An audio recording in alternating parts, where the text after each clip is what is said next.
بسم اللہ الرحمن الرحیم۔ کہاں ہیں لبیک والے؟ سوال سن کے سمجھ تو آ گیا ہوگا کہ ٹاپک کیا ہے۔ عید کے دن قرآن پاک کو جلایا گیا، بے حرمتی کی گئی۔ بڑی تین پارٹیز کے لیڈر نے اعلان کیا کہ ہم احتجاج کرنے کے لیے میدان میں آئیں گے۔ ایک لیڈر حافظ سعد حسین رضوی میدان میں آیا اور پورے پاکستان کی ہر شاہراہ پر تحریک لبیک کے کارکنان نکلے ہوئے تھے۔ اگر ان میں دونوں میں سے کوئی بھی اپنے آپ کو امت مسلمہ کا لیڈر کہتا ہے اور اس کے کارکنان یہ ثابت کرنے کے لیے تلے ہوئے ہیں تو جناب ان دونوں کی اب ہمیں ویڈیوز دکھائیں۔ آپ پوچھتے ہیں نا کہاں ہیں لبیک والے؟ لبیک والے تو میدان میں تھے، جمعے کے دن ہی تینوں نے نکلنا تھا، باقی دو کی تصاویر اور ویڈیوز ہمیں دکھائیں، یہ دونوں کہاں پہ موجود تھے۔ رہ گئی دوسری بات، اب جس کو لگتا ہے کہ اس کا لیڈر امت مسلمہ کا لیڈر ہے تو وہ سامنے بٹھاتے ہیں اس کو اور وہ ہمیں ناظرہ قرآن پڑھ کے سنائے۔ امت مسلمہ کا لیڈر ہے نا، پہلے تو اس کا چہرہ بھی رسول اللہ کے جیسا ہونا چاہیے، جیسا رسول اللہ نے بتایا کہ میرے امتی کا چہرہ مجھے ایسا پسند ہے، تو ویسے پہلا چہرہ ہونا چاہیے۔ چلیں چھوڑیں وہ آتا اس طرف یا نہیں آتا، پہلے ہم یہ دیکھ لیں گے کہ وہ دیکھ کر قرآن پڑھ سکتا ہے۔ اگر وہ دیکھ کے بھی قرآن نہ پڑھ سکا تو ڈوب کے ان لوگوں کو مر جانا چاہیے جو ایسے شخص کو امت مسلمہ کا لیڈر بنانے کے لیے تلے ہوئے ہیں، جس کو دیکھ کر بھی قرآن پاک نہیں پڑھنا آئے گا۔ اور وہ قرآن کی حرمت کے لیے نہیں نکلے گا، قرآن کی حرمت کے لیے کبھی نہیں نکلے گا، وہ ٹچ دینے کے لیے نکلے گا۔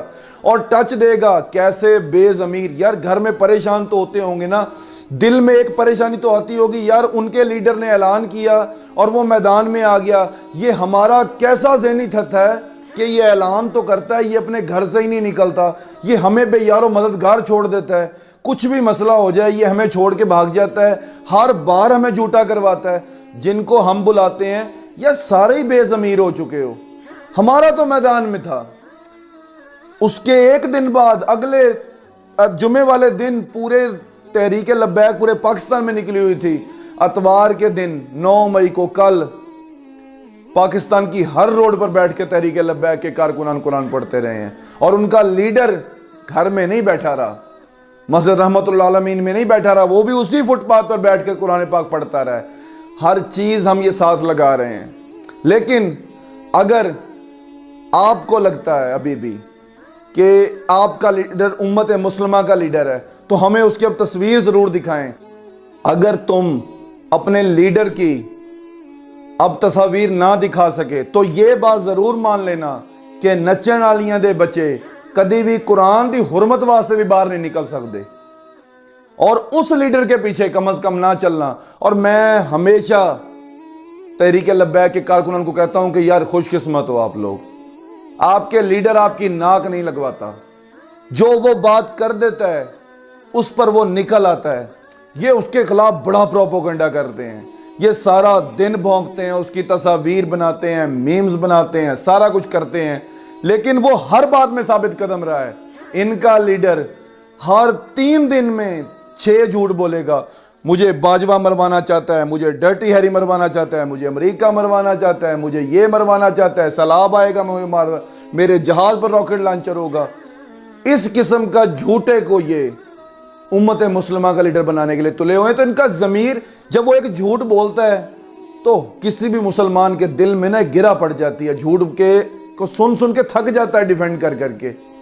اگر آپ لوگوں کی تربیت غلط ہو چکی ہے تو اس ویڈیو کے بعد گالیاں تو آپ نے دینی ہیں، وہ تو آپ کو قومی فریضہ سمجھا ہوا ہے نا آپ نے اپنا، کیونکہ آپ کو سکھائی گالیاں گئی، تو آپ گالیاں بالکل شوق سے دینا۔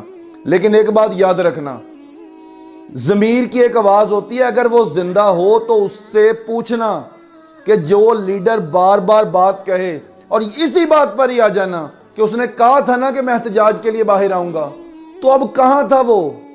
یہ کیوں نہیں یہ آپ نے پوچھنا ہے اب اس سے کہ جب احتجاج کی تم نے کال دی تو تم باہر کیوں نہیں نکلے؟